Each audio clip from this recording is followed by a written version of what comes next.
Happy New Year, everyone! Today I have some brand new high-end Dollar Tree DIYs, and we're starting off with an easy one. I picked up one of these fishbowl vases from the Dollar Tree, and I'm gonna remove the sticker from the bottom. Usually a heat gun will loosen the adhesive, but this one didn't want to budge. I always recommend removing the stickers from your projects for a more high-end look, even if you aren't going to see it like on this project. I'm going to apply some gold leaf to the inside in a slightly curved type of pattern. I've seen some comments on past videos saying you can use tacky glue to apply gold leaf. Typically I use metal leaf adhesive, but I wanted to give this a shot to see how it compares. Spoiler alert, it didn't work for me. I applied it to the inside of the vase using a paintbrush, the same way I would the metal leaf adhesive, and then I let it dry, and I think that's where I went wrong. The metal leaf adhesive becomes tacky once it's dried, but the tacky glue wasn't tacky at all. I wanted to do a direct comparison, so I did 2 of the sections with the tacky glue, and then I made 2 more sections with the metal leaf adhesive. And I let them dry for about 30 minutes.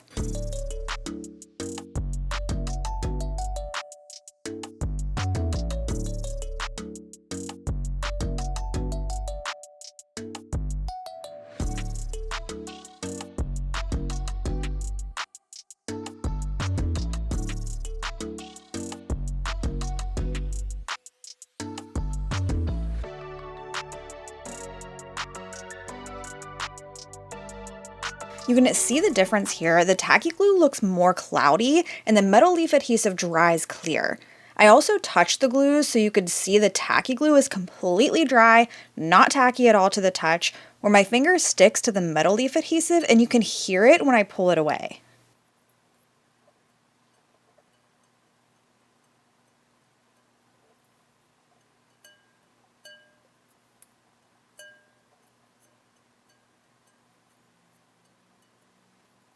I feel like I was supposed to add the gold leaf with the tacky glue still wet, so I'm gonna have to try this method again. Let me know in the comments if you've used gold leaf with tacky glue and what I'm doing wrong. So I removed the tacky glue with some rubbing alcohol and put the metal leaf adhesive on instead.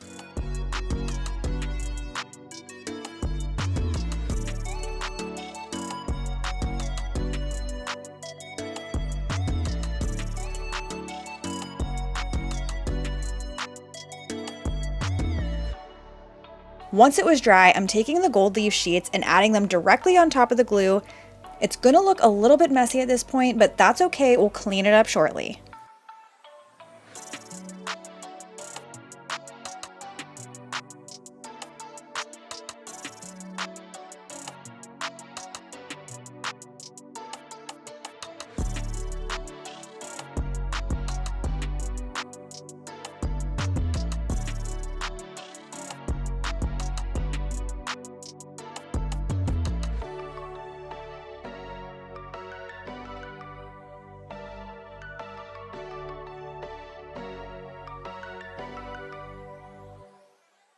Now we can clean up all those loose pieces with a soft, dry paintbrush. I just rub it all over the entire surface to make sure any gold leaf not stuck down is removed.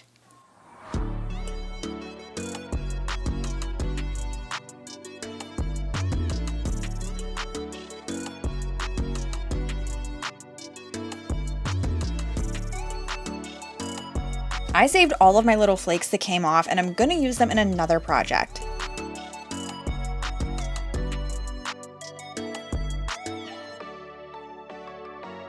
Next, I want to spray paint the inside, but I don't want any of the paint to get on the outside of the vase, so I taped it off with some painter's tape. I had to rip the tape into small little sections in order to get it all the way around the curved edges.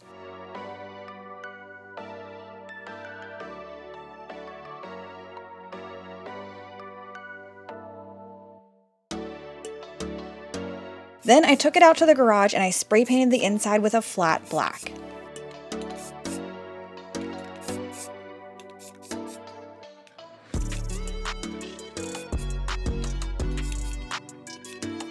Once the paint dried, that was it for this one. I used a box cutter to slice the tape and peel it off. I love how this vase turned out. It is so high-end. I added some faux greenery to finish off the look, but what do you guys think about this one? It is listed on my website to purchase.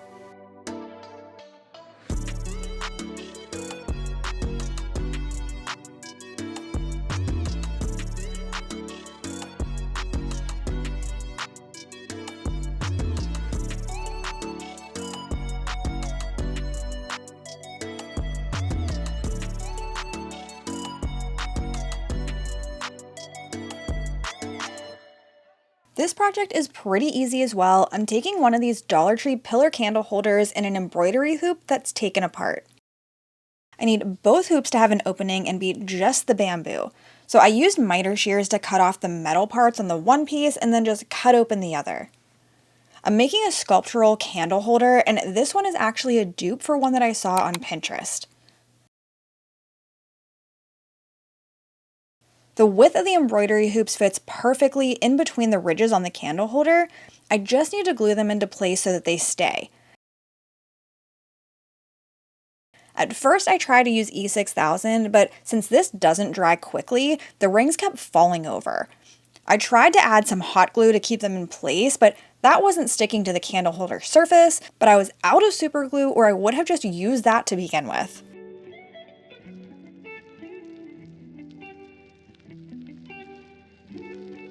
So I ended up running back to the Dollar Tree and picked up one of their tiny little bottles of super glue, and this worked out much better and faster.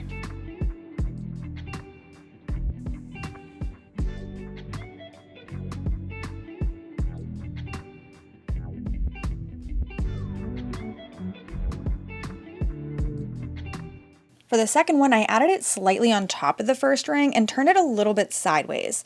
I wanted the tops to intersect in the center.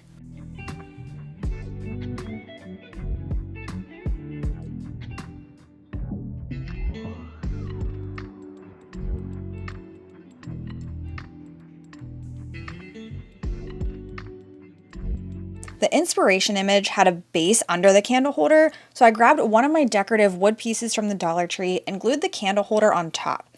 This time I'm using the E6000 and also hot glue. Just make sure you don't overlap or mix your glues when you do this. The hot glue helps it stick immediately, and the E6000 is for long term. Now I can take this out to the garage to spray paint it. I'm using a flat black spray paint.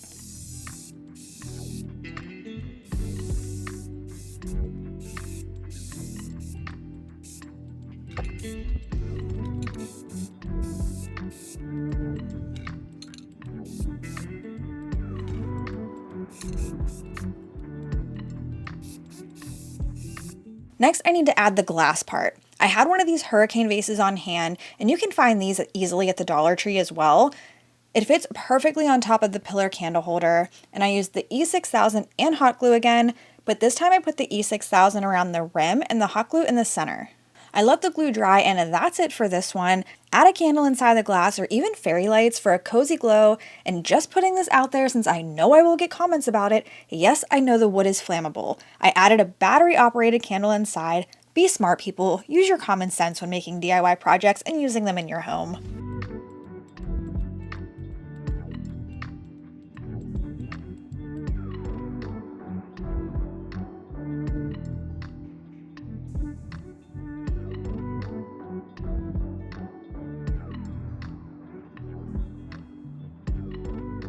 For this project, I wanted to test some of the Dollar Tree resin supplies, so I picked up a pack of the resin and some crushed glass filler. These were in the Dollar Tree Plus section.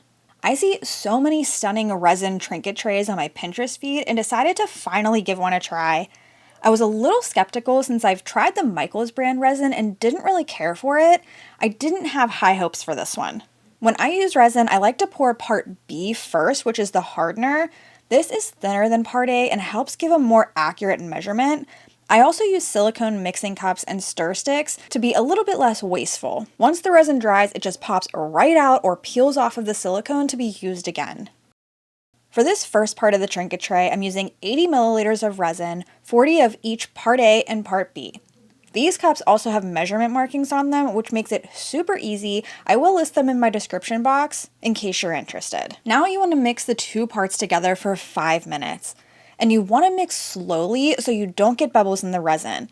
This was something I had to work on because I usually mix things much quicker. The last resin project I did had a ton of bubbles in it, but you will see the resin will look cloudy at first with what looks like white streaks through it. As they become combined, the resin will clear up and you won't see those streaks anymore. Once it's mixed, I'm adding in those gold leaf flakes that I saved from the earlier project. This is going to be the first layer, and I'm leaving it clear so I can see how the resin performs and if it has bubbles.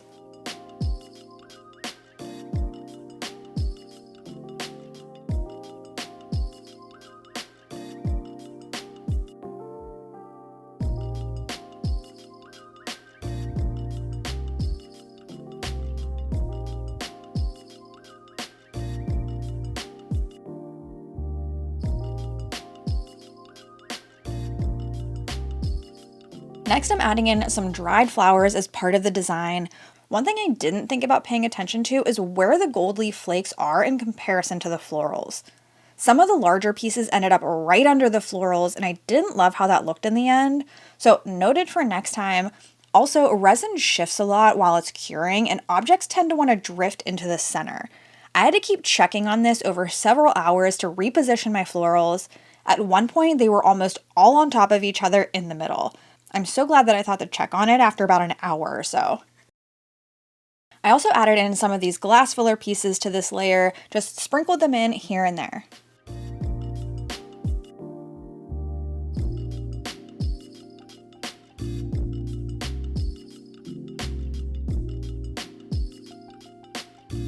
Then I took a torch to the resin to pop any bubbles.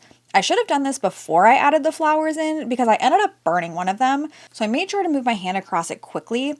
Then I let this layer cure overnight. The next day I mixed up some more resin, this time only 40 milliliters, half of what I used the last time. However, I probably could have done 80 again to fill up the mold a little bit more. And this time I'm going to mix in some black mica powder to color the resin. I started off with just a little and mixed it in, but I want the black to be pretty opaque, so I had to add in a few more scoops. It looked opaque in the cup, but when I would scoop some of it out with a stir stick and let it drip down the side of the cup, you could easily see through it. So I added more mica powder until I couldn't see through it when doing this.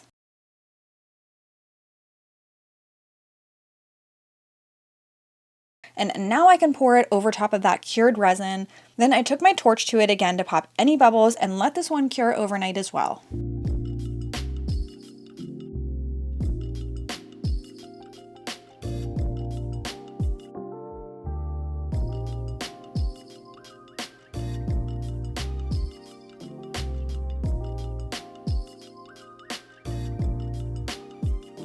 Once it was cured, I just popped it right out of the mold and it's ready to use.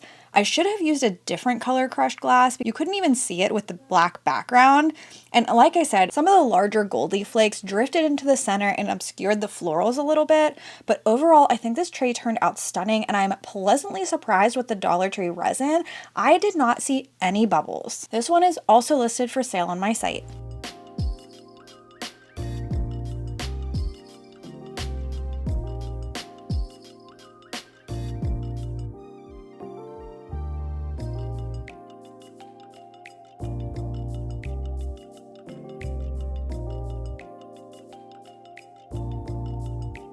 For this project, I'm using a pack of the Dollar Tree wreath rings with the small, medium, and large ring, and first I want to cut them open.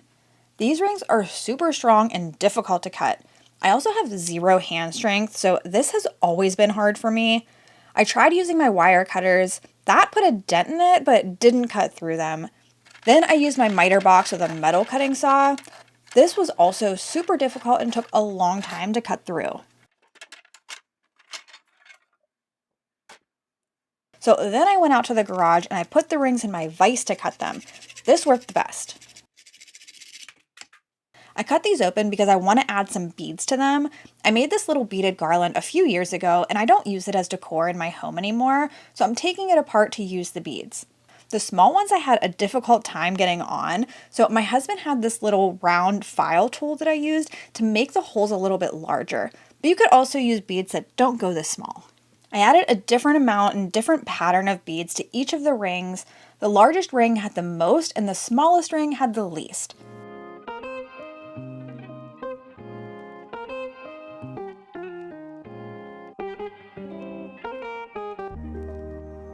I added a dab of super glue to the end bead so they would stay in place where I wanted them.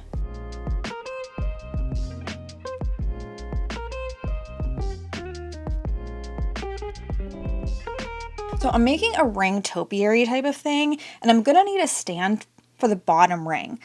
I had this scrap 2x2 block wood in my garage that's perfect to put the ring into. I also have these router attachments for my Dremel tool that I thought would make carving a hole for the ring super easy, but it turns out this tool was not easy to use at all. It just kept jumping around all over the place and wasn't making a straight line. So instead, my husband used the table saw and we ran the block through it 2 times. You could just use floral foam, but I wanted to make sure it's pretty sturdy since I'm stacking 3 rings on top. I used super glue to attach the ring to the wood block.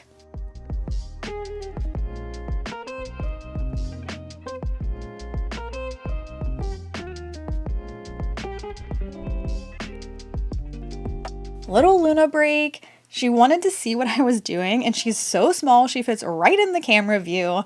I need a new phrase for my puppy since we can't really say pause for pitties anymore. Next, I need to add the other 2 rings on top. I actually think cutting them made attaching them much sturdier. I superglued each end to opposite sides of the ring under it. I put some parchment paper down under the ring so I didn't get glue on my table, and the glue won't stick to the surface either.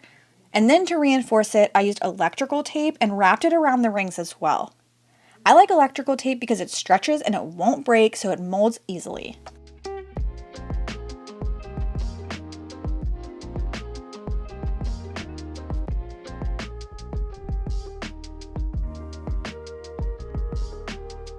For the base of this topiary, I'm using a Dollar Tree decorative wood plaque and wood glued the 2 wood pieces together, then let this dry overnight.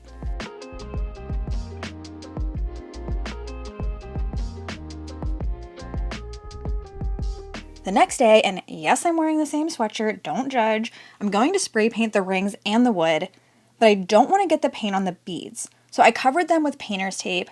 I did end up getting a tiny little bit of spray paint on the tops of the beads, but you really can't tell.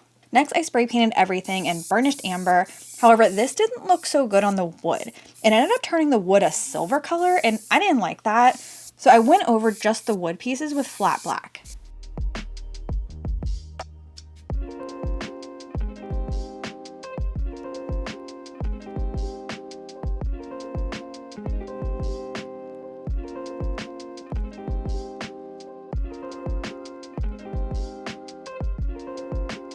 Now I'm going to decorate the rings with some florals.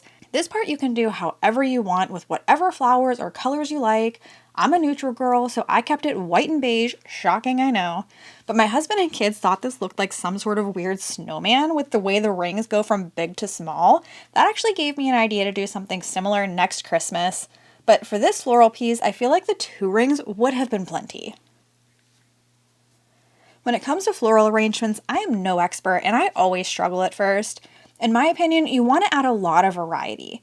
I like to keep my decor more on the minimal side, which I think is why it's hard for my brain to compute this, but I just add and layer different things until I like the way that it looks.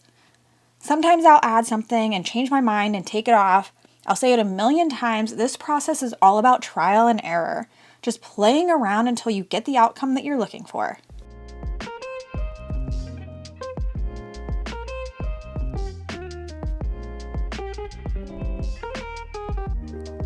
Recording the top rings was a little bit difficult, especially because you can see right through them to the background, which can be a little bit distracting to watch. I tried to angle the camera so you could see what I was doing the best that I could, but that's it for this piece, and I love how it turned out.